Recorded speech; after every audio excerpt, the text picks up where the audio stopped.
nos encontramos con alguien que no conocemos, que por primera vez nos acercamos a esa persona, usted y yo hacemos una serie de cuestionarios y empezamos a interrogar a esa persona. Le decimos y le preguntamos, ¿y usted dónde vive?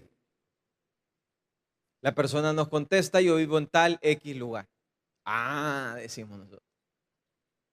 Ah, allá vive, en el pasaje de los Mañosos, dice usted. Y mire, seguido a esto, nosotros le preguntamos, mire, ¿y usted dónde trabaja? La persona viene y nos contesta y nos dice, ah, yo trabajo desde casa. Ah, narcotraficante, dice uno. Y mire, ¿y usted dónde estudia? Ah, yo en el ITI estudio. Ah, tira piedra este loco. Yo soy de la barra no sé qué. Ajá.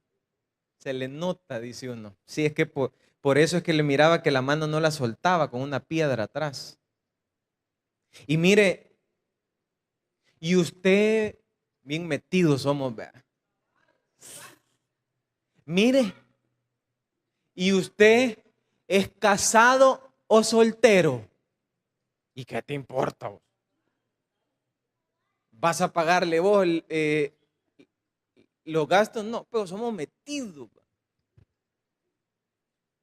Le dice la persona que como bien interrogado somos. No, le dice, soltero. ¿Con hijos o sin hijos? Vaya. ¿Evangélico o católico protestante? La persona le dice, mire, yo evangélico soy. Ah, vaya. Entonces podemos hablar usted y yo. Si me hubiera dicho católico, no. ¿Y usted dónde se congrega, maestro? Chica, man. Ah, me congrego en tal. ¿Y qué Biblia lee? ¿La Reina Valera o la NBI?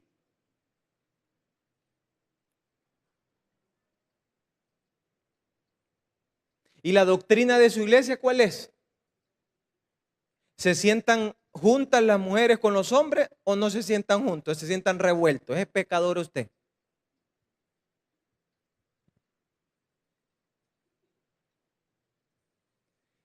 Al final de todo este interrogatorio, usted y yo le estoy hablando de lo que yo hago cuando conozco a una persona. Al final de todo este interrogatorio, nosotros concluimos así, mira. Este fue después de todo el cuestionario. Salvadoreño deportado, recién venido y con hambre. Y acabado, por cierto, porque no trabaja. Solo porque nadie lo quiere. Impío porque no lee la Reina Valera y lee la NBI. Hereje porque se sienta con las hermanitas y mezclado y no se sientan apartes. Falsa doctrina. Y Aragán porque trabaja desde casa. Y agarramos a esa persona y la metemos en ese cuadrito y la etiquetamos. Y le decimos, para mí, a partir del cuestionario que te acabo de hacer, vos sos esto. Y metemos a esa persona en ese cuadrito. ¿Y quién lo saca de ahí? Usted ya lo metió ahí y nadie lo saca. Si la persona tiene ciertas fallas, usted una vez lo vio fumando y usted a partir de ahí etiqueta fumador y lo vio hablando con una mujer y mujeriego y lo etiquetamos. Entonces nosotros agarramos un tirro, agarramos un plumón y le ponemos en la cara fumador y mujeriego. Cajita. Y de ahí ya no lo sacamos. Y lo que sucede es que tanto usted y como yo, lo que hacemos es lo siguiente. Juzgamos en base a nuestras perspectivas e incluimos a las personas en nuestras paradigmas y en nuestras cajitas. Y lo que sucede es que le he puesto ese ejemplo para que usted entienda nuestra realidad y para que usted y yo entendamos en esta tarde que lo mismo que hacemos con las personas, lo mismo hacemos con Dios. Agarramos a Dios y queremos hacer exactamente lo mismo que hacemos con las personas. Lo queremos meter en una cajita en donde yo me sienta contento y en paz y tranquilo de que yo conozco a Dios. Ah, es que Dios es así. Y cuando ya está Dios dentro de esa cajita, ya quién saca a Dios de esa cajita y quién puede cambiar lo que usted ya dijo que era Dios. Y lo que vamos a aprender en esta tarde es lo siguiente. Dios no es ninguna cajita. Dios no es ningún paradigma mental del ser humano. Dios es un Dios fuera de serie. Un Dios que no puede ser contado. Un Dios que no puede ser revelado. Un Dios que no puede ser comprendido. Un Dios que no puede ser entendible. Es un Dios que es completamente fuera de serie. Que nuestras mentes finitas no son capaces de comprenderlas. Y ese es Dios. Abraham entonces inició la travesía de conocer a Dios, de poder entender y relacionarse con este Dios de las promesas. Y Abraham entonces inició a relacionarse con este Dios incomprensible, incomprendible. Inicia entonces la relación entre Abraham y Dios. Y lo primero que hace Dios es lo siguiente. Abraham, quiero que salgas, lo saca de su zona de confort, de su estatus. Quiero que salgas de tu tierra y de tu parentela y que te vayas a la tierra que yo te prometo dar. O sea, váyase de lo seguro a lo inestable. ¿A cuánto le gusta esa experiencia? Como que yo le dijera a usted, deje su trabajo seguro y váyase a la calle. ¿Cuántos se apuntan para ese viajecito? ¿Y quién me va a pagar los recibos? ¿Y quién me va a hacer eso? Eso fue lo que hizo Dios con Abraham. Quiero que te salgas de tu seguridad, de lo que tú conoces, y te vayas a la inestabilidad, a un lugar que tú no conoces, donde ya no son tus mismos vecinos que te ayudan, donde ya no es tu misma parentela que tú conoces y ya tienes ambiente, y lo saca de ahí. Yo no sé usted cómo ha reaccionado a los cambios de su vida, pero un cambio de estabilidad a inestabilidad es horrible. Provoca estrés, provoca sufrimiento, provoca dolor. Y todos hemos pasado por cambios de eso. Y todos hemos pasado por momentos difíciles como esos en los que no entendemos lo que está pasando. Y queremos entender en ese momento lo que nos está sucediendo en nuestras vidas. Abraham entonces sale de su tierra y de su parentela. Deja lo seguro y se va por lo inestable. Y cuando va en ese camino, viene Dios y le da una promesa. Y le dice, haré de ti una gran nación y de tu descendencia y de tu descendencia tú vendrás a ser padre de multitudes. Entonces, en todo este trayecto viene Dios y le hace una promesa a Abraham. Y le promete que de su simiente saldrá una herencia, saldrá una descendencia y saldrán multitudes de personas. Lo interesante de esto, de este Dios fuera de serie, es lo siguiente: que promete mucho y que habla mucho, pero a la hora de las horas, los problemas están ahí. Abraham en una ocasión le dijo al Señor: mira que ando como un padre sin hijo, y este Damaseno será quien me herede. Un esclavo y un sirviente será el que será heredero de todo lo que tú me has prometido. Probablemente si fuera el Dios de nuestra cajita, ese Dios de nuestra cajita ha dicho que nos va a prometer una herencia, entonces si Él me ha prometido una herencia, entonces tiene que haber un hijo de mi simiente. Pero Abraham en este trayecto no tenía ese hijo. Isaac no existía. Entonces, en ese trayecto, Abraham estaba intentando concebir a Dios, intentando entender lo que Dios estaba haciendo en su vida. Adicional a esto, el libro de Génesis relata y describe que la mujer de Abraham era estéril.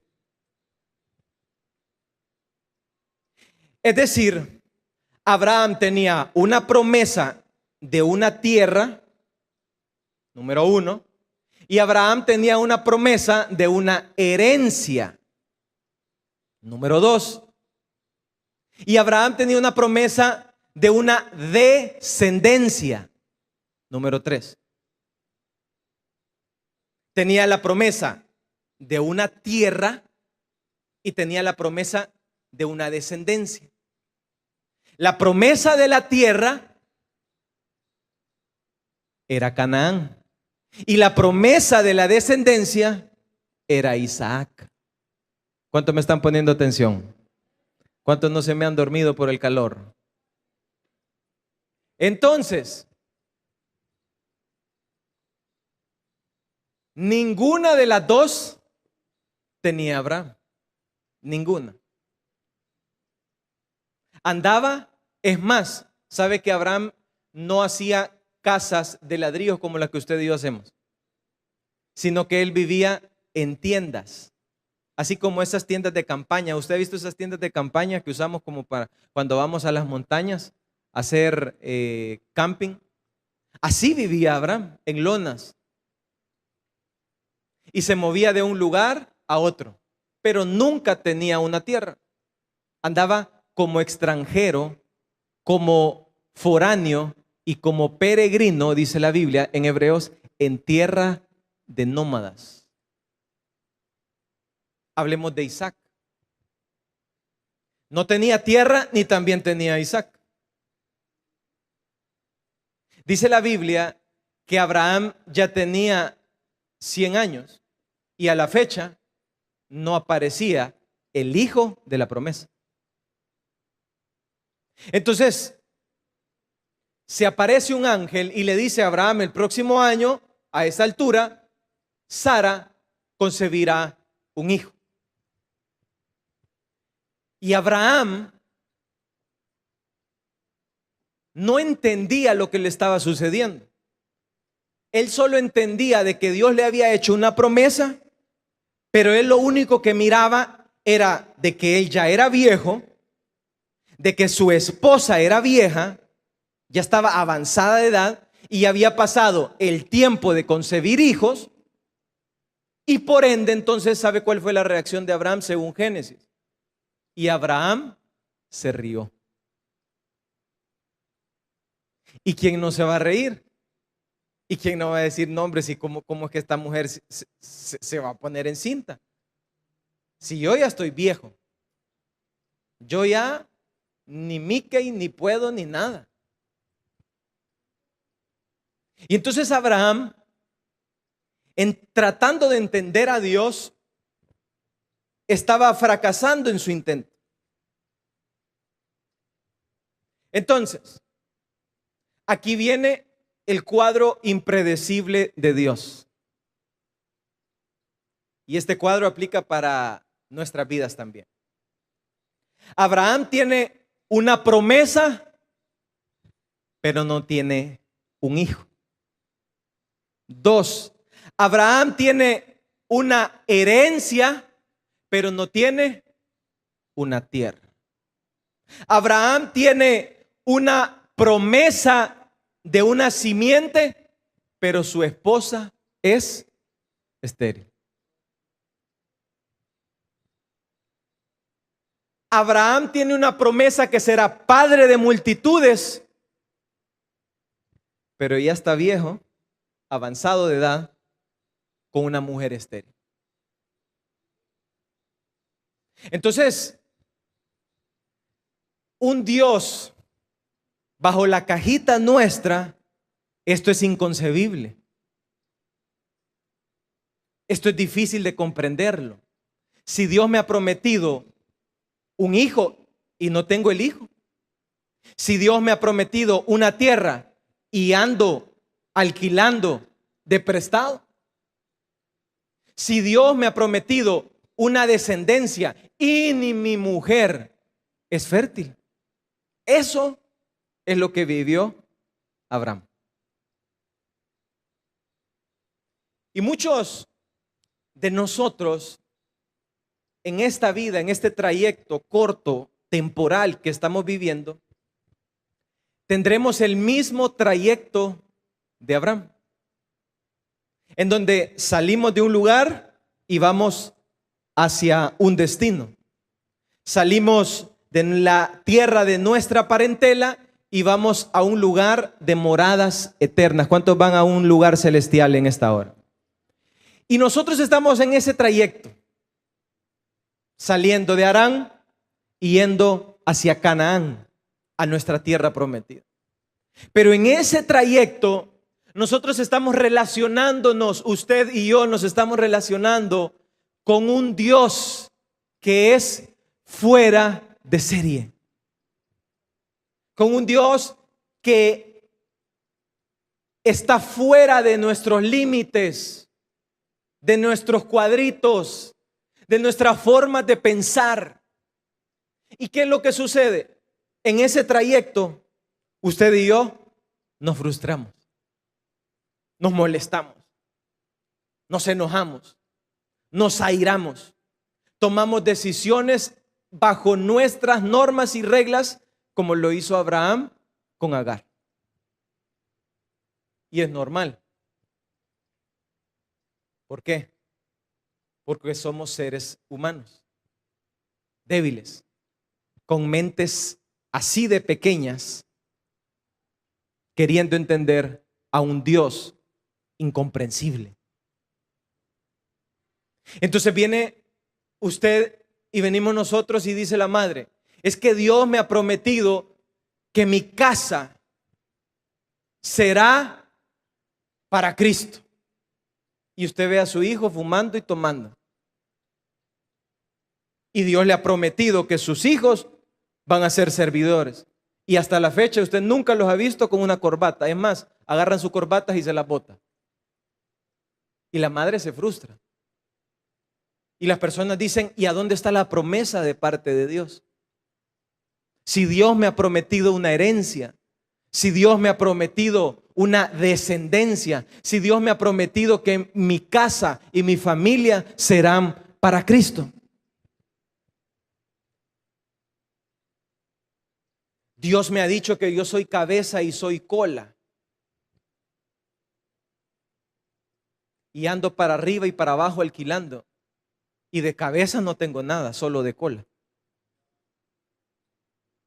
Y no entiendo lo que me está pasando. y no entiendo lo que me está sucediendo. Ando como extranjero de lugar en lugar y no encuentro la estabilidad de la promesa.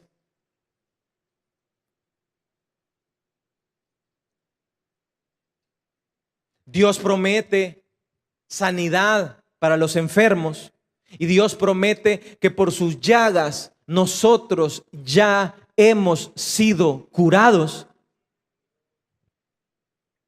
Pero mi diagnóstico de enfermedad sigue igual. Pero mis rodillas me siguen doliendo. Y usted no me entiende, hermano. Pero si cada vez que voy al doctor, el doctor me dice que la úlcera está en el mismo lugar y ahora está más grande. ¿Y cómo es que Dios nos promete y cómo es que Dios dice que vamos a hacer esto y que vamos a lograr esto otro? Dios nos ha prometido bendiciones. Y lo que veo, que desde que yo acepté a Cristo, desde que yo decidí salir de Harán, desde que yo decidí obedecerle a Dios, dejar el mundo, dejar el pecado y dejar mis amistades, dejar toda la idolatría que había en Harán, desde entonces tengo problemas y más problemas. Las situaciones son más difíciles para mí y no entiendo lo que me está pasando. A esta fecha mis amigos ya se casaron, otros ya se graduaron y empezamos a comparar. A esta fecha yo ya debería de estar por lo menos llegando a Canaán y tengo tantos años y no he logrado lo que Dios me ha prometido. A esta fecha Dios me había prometido que yo sería un santo apartado y sigo hablando las mismas malas palabras que hablaba desde el inicio. Y sucede entonces que en esta travesía la incoherencia está en nuestras vidas. Y sucede que en nuestras vidas estamos como Abraham, con la promesa, pero sin hijos. Con la herencia, pero sin hijos. Con la promesa de una descendencia de multitudes, pero sin hijos. Con la promesa de ser padre de multitudes, pero con una mujer estéril.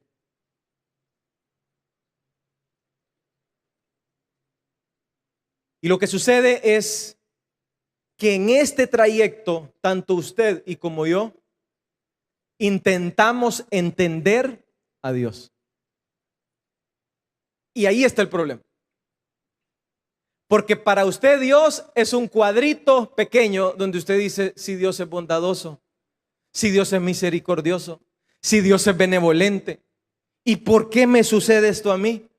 Abraham pudo haber dicho, si Dios me prometió una tierra, ¿cómo es que yo ando de campaña en campaña sin la tierra? Si Dios me prometió un hijo, ¿cómo es que yo estoy ya viejo y no tengo un hijo? Si Dios me prometió una descendencia, ¿cómo es que yo tengo una esposa y desde que nació esta mujer nació estéril? ¿Y cómo es eso? ¿Y cómo lo entiendo? ¿Y cómo lo comprendo?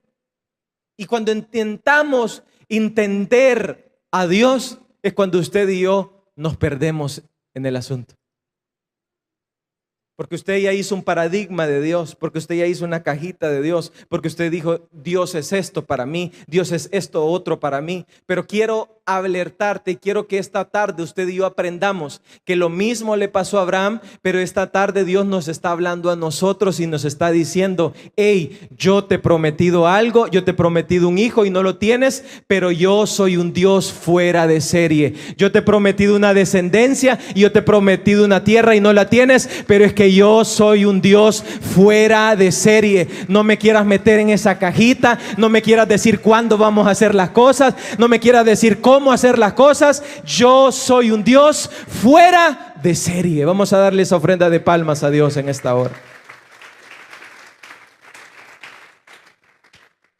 Dios es aire y también es fuego representado en la Biblia. Dios es agua, pero también es roca representado en la Biblia. Dios es omnipotente. ¿Cuántos saben que Dios es omnipotente? Pero también fue frágil, llorando como Jesús en el Calvario. Dios es amor, pero también Dios es fuego consumidor. Entonces Dios no es la cajita que tú pensaste que era. Y si en algún momento tú metiste a Dios en esa cajita, esta tarde Dios te está diciendo, en esa enfermedad, en ese problema, en esa situación, no quieras entender lo que te está pasando. Solo entiende que yo soy un Dios fuera de serie. Llegó el momento para Abraham. Y este fue el colmo de los colmos. Diga conmigo, el colmo de los colmos. Y mira cuál es el colmo de los colmos.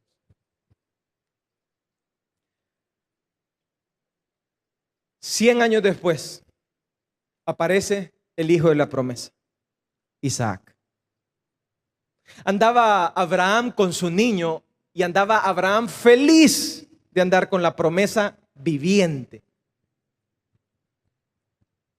Déjeme pensar que Abraham se iba a ver las ovejas con su hijo y le decía, mira, las ovejas son así, así, así.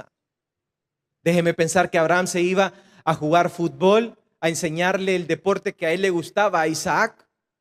Déjeme pensar que se iban a jugar tiro con arco o a los campos a tirar ondillas, no sé. Pero Abraham andaba como loquito con la promesa. Y cuando viene el colmo de los colmos es el siguiente. Viene Dios y le dice a Abraham, Abraham, necesito que me des en sacrificio a tu único hijo Isaac. Y le dice en esta descripción, a quien tú amas. Uy, ahí sí se pone más difícil la cosa. Porque porque el Dios de mi cajita mi historia sería feliz y bonita. Yo e Isaac juntos, felices los dos para siempre. Pero como Dios no es ese Dios chiquito que nosotros conocemos, viene Dios y le dice, dame a Isaac, tu único hijo, a quien tú amas. Y aquí es donde viene el shock en la vida. Que el mismo Dios que me prometió y me dio a Isaac, ahora me lo quiere quitar. El mismo Dios que me prometió una descendencia, ahora quiere que yo mismo sacrifique a lo que yo más amo. Es una paradoja, ¿verdad? Es algo incomprensible. Es algo que no se puede entender. Y le dice, sacrifícame a Isaac, tu único hijo. Y cuando le dice tu único hijo, para ese entonces ya había nacido Ismael. Isaac no era su único hijo. Pero es muy probable de que para Abraham no había otro hijo, sino solamente Isaac. Y para ese entonces el ser humano intenta entender a Dios. Y Dios viene y nos lleva a lugares que siempre soñamos o que nunca imaginamos estar. Y cuando Dios nos tiene en esos lugares, Dios nos dice, sacrifícame a Isaac. Muchos de los que estamos acá hemos llorado, hemos orado a Dios por una casa. Hemos llorado a Dios por una sanidad. Hemos llorado a Dios por un hijo restaurado. Hemos llorado a Dios por dejar un vicio. Y hemos llorado para llegar a un punto. Y cuando llegamos a ese punto decimos, ya llegué. Y viene Dios y nos dice, no he llegado, ahora venite para acá. Cuando llegamos a ese punto nosotros decimos, ay, ya me casé. Logré lo que quería. Logré la mujer que yo quería, logré casarme. Y Dios te dice, ahora sacrifícame a tu mujer. Quiero que ella no sea el número uno en tu vida, sino que yo quiero ser el número uno en tu vida. Pero Señor, si es lo que tanto anhelé, casarme, ahora quiero que me la sacrifiques viva y yo quiero ser el primero y el Señor de tu vida. Señor, yo quiero el tiempo libre de la tarde, aquella tarde que tanto he soñado. Aquellos que trabajamos y que tenemos el tiempo, soñamos con ese espacio y decimos, si yo tuviera esa tardecita, esas 2 horas libres. ¿Cuántos decimos eso? Vamos a ver. Y justo cuando venimos nos sentamos en el sofá, nos quitamos las chanclas, encendemos Netflix. No, ustedes no ven Netflix, vean solo Disney Plus. Son santos y apartados. Tiramos las ginas y decimos, justo cuando estamos sentaditos, ahora hay que ir a hacer la reunión. Ay, Señor. Pero si es la tarde, ahora hay que ir a hacer esto, hay que hacer esto de la obra. Pero si ahora hay que ir a este otro lugar. Pero si era lo que yo... Pero es que Dios es un Dios fuera de serie. Dios no es el muñequito o la etiqueta que usted y yo le hemos puesto. Dios es un Dios fuera de serie. Vamos a darle una ofrenda de palmas a Dios en esta hora.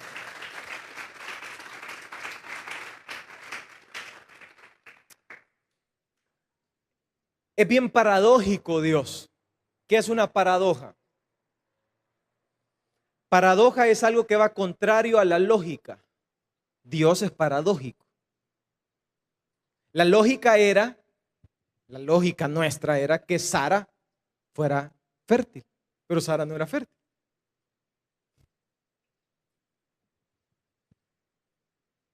Una paradoja, un ejemplo de paradoja es nacer para vivir muriendo.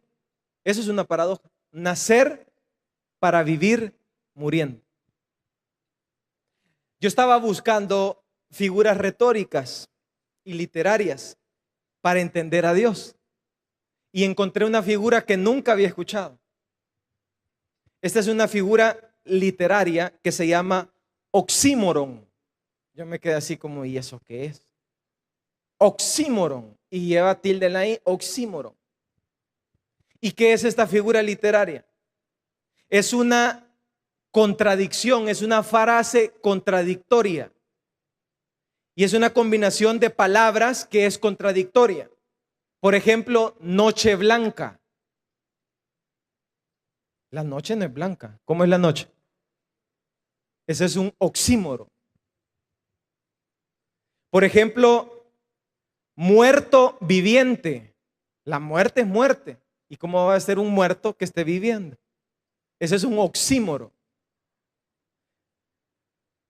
Silencio atronador. Imagínese que usted le diga, mami, dame un beso silencioso atronador. ¿Qué querés? Un beso así. Ese es un oxímoro. Es algo contradictorio. Silencio es silencio. Entonces, Dios es un Dios oxímoro. Tan oxímoro que es todo lo contrario. Dice una cosa y después hace otra. Y nosotros decimos, es que Dios dijo. Sí, pero Dios es oxímoro. Todo a su momento, todo a su tiempo y todo en su lugar. Pero es que Dios es así. No, no, no. Ese es el Dios que tú creaste en tu cajita. Dios es un Dios fuera de serie. Es que yo ya tengo ratos aquí en el trabajo y nunca me han dado el aumento y no sé qué, y nunca me han dado el ascenso y se lo dieron al otro. Es que Dios es oxímoro. Dios es fuera de serie. No podemos entenderlo ni comprenderlo usted y yo. Es tan incomprensible y es tan oxímoro, oxímoron, no sé ni cómo se dice, que vino y puso a una mujer. Y esta mujer era Sara. Levántenme la mano a todas las mujeres esta tarde, levántenme la mano para que se les vaya un poco el calor. ¿Va? Yo le voy a hacer una pregunta a usted, mujer, que ha venido. Una pregunta. Si a usted le dieran a escoger entre dos opciones. Opción número 1, si le dieran a escoger entre belleza o fertilidad, ¿cuál escogiera? No me vaya a decir que ya sé que belleza, porque les encanta la vanidad. ¿Por qué le hago esta pregunta? Porque mire, este oxímoron de Dios. Dice la Biblia que Sara era peligrosamente hermosa y bella. O sea, esa mujer era un atentado a andarlo. Usted no la podía sacar. ¿Cuántas mujeres hay de esas aquí, hermano? No muchas, ¿verdad? Mire pues, mire cómo era de bella y hermosa bajo los estándares de esa cultura para ese entonces. Era tan hermosa que si usted la sacaba a la calle, se la robaban. Así de hermosa era. O sea, si usted como hombre no la andaba y no la andaba escondida, se la robaban. Dice el libro de Génesis que lo que hacía Abraham era lo siguiente. Antes de entrar a las ciudades, le decía a Sara, hagamos algo. Vas a decir que tú sos mi hermana y que no sos mi mujer. Entonces, Sara era exageradamente hermosa.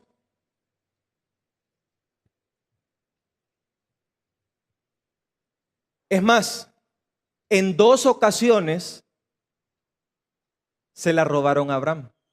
En 2, de tan bonita que era. ¿Cuántas hermanas quisieran ser así de bonitas como Sara?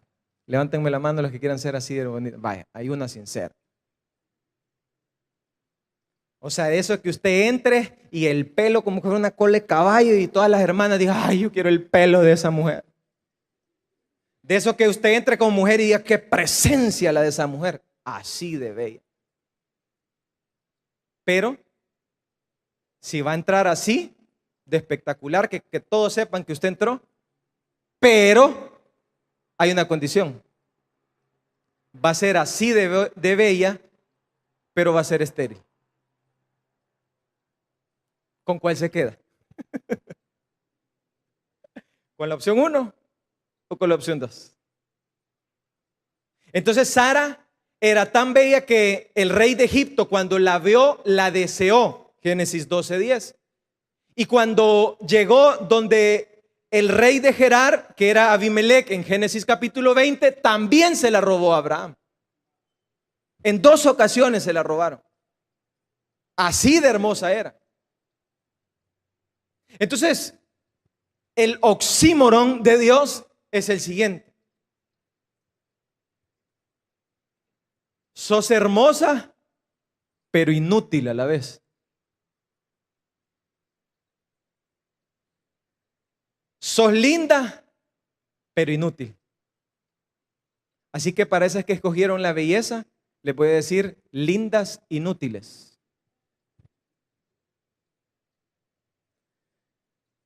Sos como un adorno dotado de hermosura, pero sos improductiva. Sos como un Adonis, no Adonías, sino que un Adonis de la belleza. Se dice que Adonis era el dios de la belleza griega. Entonces, puedes llegar a ser un Adonis de la belleza, pero sos inservible. Mire el oxímoron de Dios. Sara era bella, pero estéril. Era hermosa, pero improductiva. Y ese oxímoron de Dios es indescriptible. Era hermosa, pero ¿qué sucedía?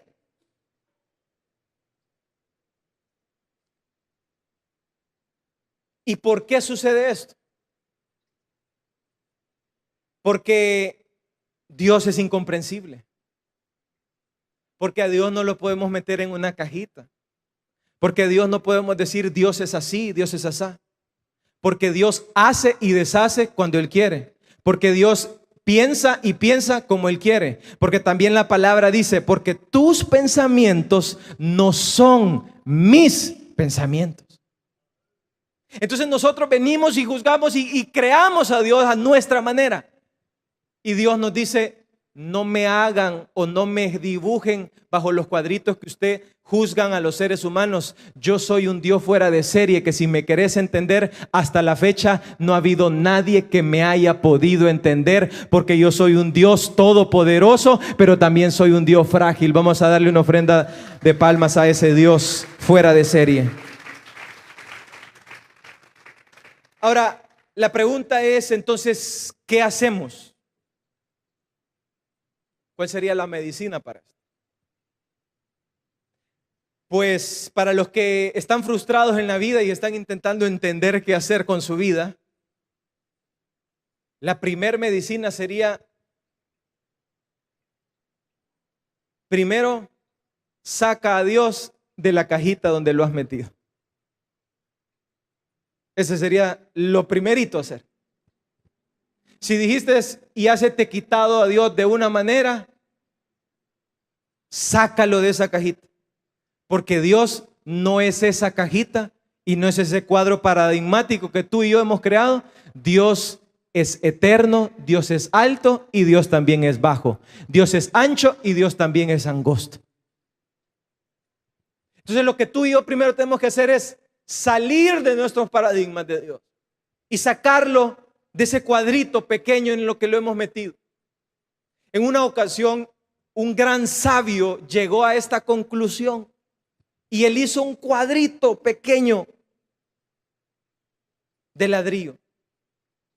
Y cuando terminó ese cuadrito pequeño de ladrillo, que era un templo, se rascó la cabeza, veía el cuadrito, veía el templo, y cuando entró en sí, dijo: Señor, Señor, si ni los cielos de los cielos pueden contener tu gloria, ¿cuánto más este templo que yo te he creado?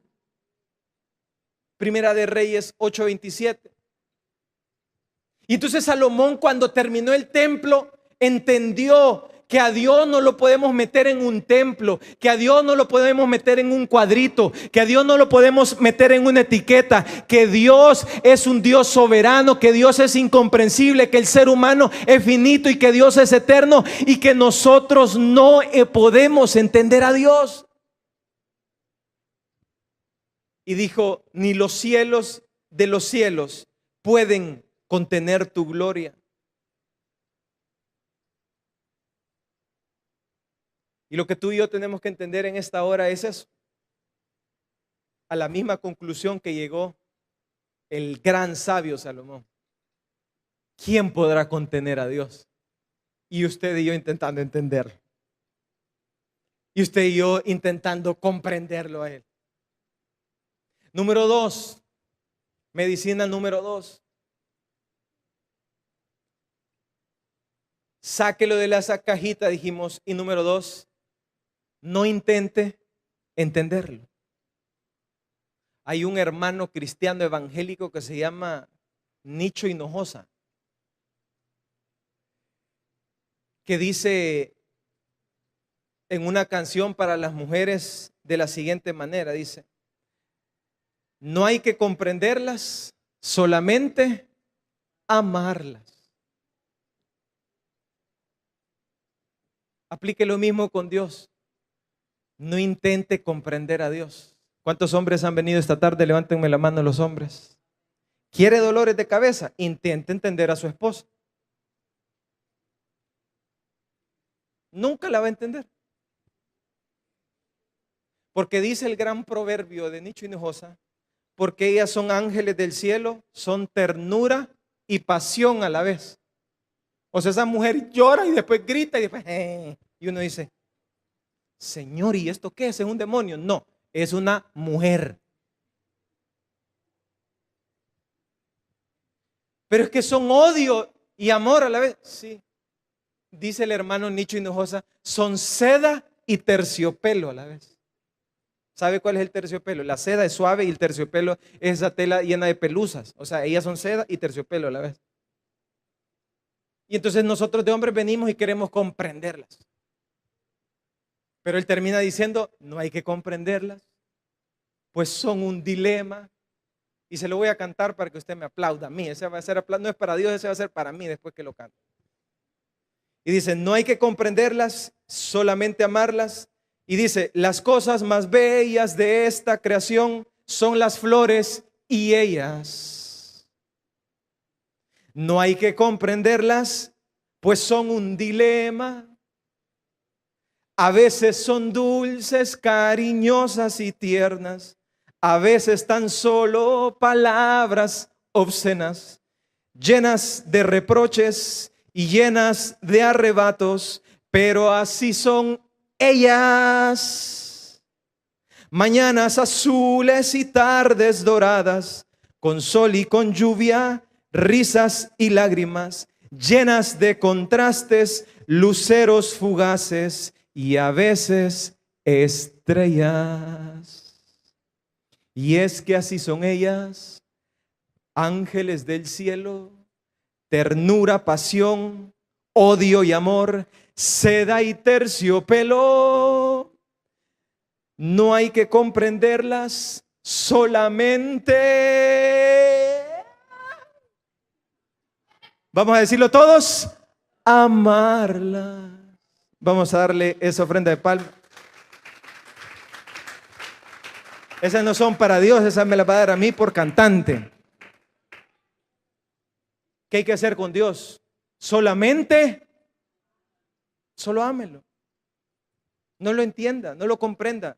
Nuestra mente es así de pequeña. No lo vamos a poder entender. Es que me duele, es que me dijo, es que mi marido no cambia, es que esta situación no cambia. No comprenda la situación, solo ame al Dios de la promesa y diga, si tú me prometiste, yo voy a seguir creyendo a lo que tú me prometiste, porque tú eres un Dios fuera de serie. Vamos a darles ofrenda de palmas a Dios en esta hora.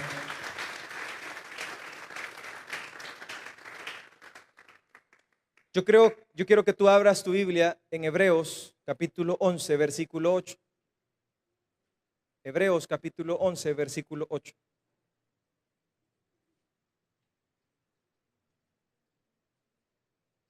¿Lo tenemos todos? Hebreos 11, capítulo 8. Capítulo 11, versículo 8, perdón. 11, 8. ¿Lo tenemos? Por la fe Abraham, siendo llamado, obedeció para salir al lugar que había de recibir como herencia y salió sin saber a dónde iba. Por la fe habitó como extranjero en la tierra prometida, como en tierra, ¿qué dice? Ajena. Morando ¿en qué? En tiendas con Isaac y Jacob, coherederos de la misma promesa. El 10, porque esperaba la ciudad que tiene fundamentos, cuyo arquitecto y constructor es Dios. El 11, por la fe también, ¿quién? La misma Sara, siendo que estéril, recibió fuerzas para concebir y dio a luz aún fuera de tiempo de la edad, porque creyó que era fiel quien lo había prometido. Por lo cual también de uno, y es ya casi muerto, salieron como las estrellas del cielo en multitud y como la arena innumerable que está a la orilla del mar. El 13, conforme a la fe murieron todos estos sin haber recibido lo prometido, sino que dice, mirándolo de lejos y creyendo, saludándolo y confesando que eran extranjeros y peregrinos, pensando en aquella de donde salieron. Ciertamente tenían tiempo de volver. El 16 dice, pero anhelaban una mejor, esto es celestial, por lo cual Dios no se avergüenza de llamarse Dios de ellos, porque les ha preparado una ciudad. Y el 17 dice, por la fe, leámoslo todos juntos, por la fe Abraham, cuando fue probado, ofreció a Isaac, y el que había recibido la promesa ofrecía a su unigénito, habiéndose dicho en Isaac que será llamada la descendencia.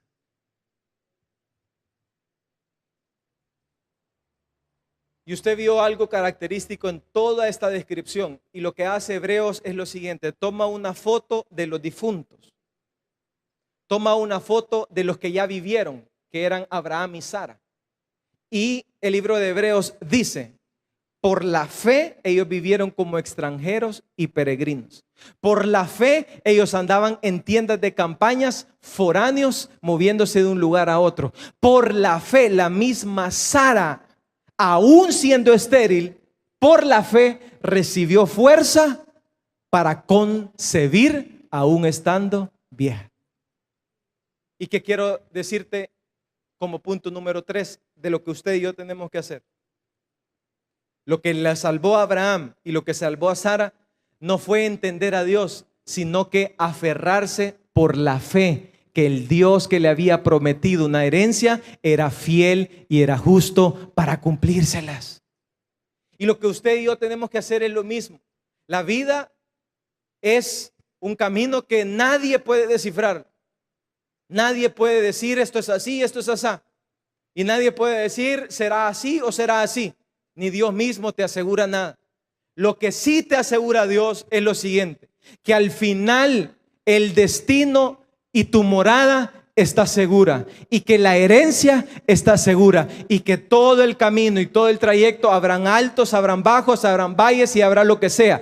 Pero sea lo que venga, tú y yo lo que tenemos que hacer es aprender a surfear en la vida, aprender a tomar las olas que nos suben y aprender a tomar las olas que nos bajen por medio de la fe en Cristo Jesús.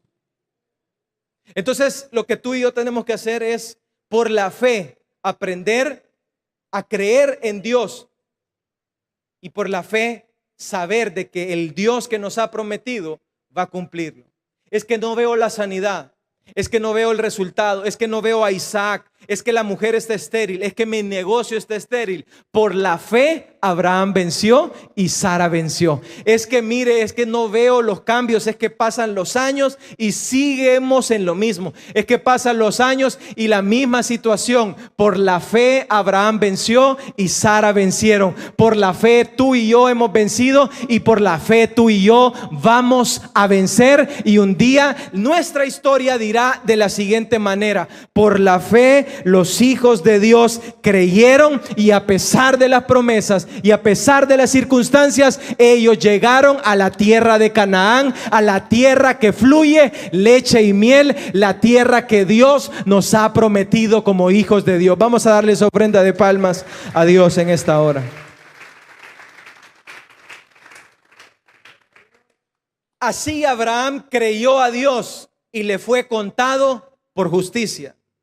Sabed por tanto que los que son de fe, estos son hijos de Abraham, dice Gálatas 3:6. Así es que los que han creído a Dios, los que tienen fe en Dios, ahora somos hijos de Abraham. ¿Cuántos hijos de Abraham hay en esta hora? Descendientes de esa promesa que le hizo Dios a él. Así es que si usted esta hora está viviendo su vida, si usted está surfeando su vida, si usted está pasando por los valles de su vida, si usted está intentando entender a Dios, si usted está diciendo ¿por qué me pasa esto? ¿Por qué me pasa esto otro? Quiero decirle en esta tarde: Dios es un Dios fuera de serie. Vamos a darle una ofrenda de palmas a Dios. Cierre sus ojos, con sus ojitos cerrados.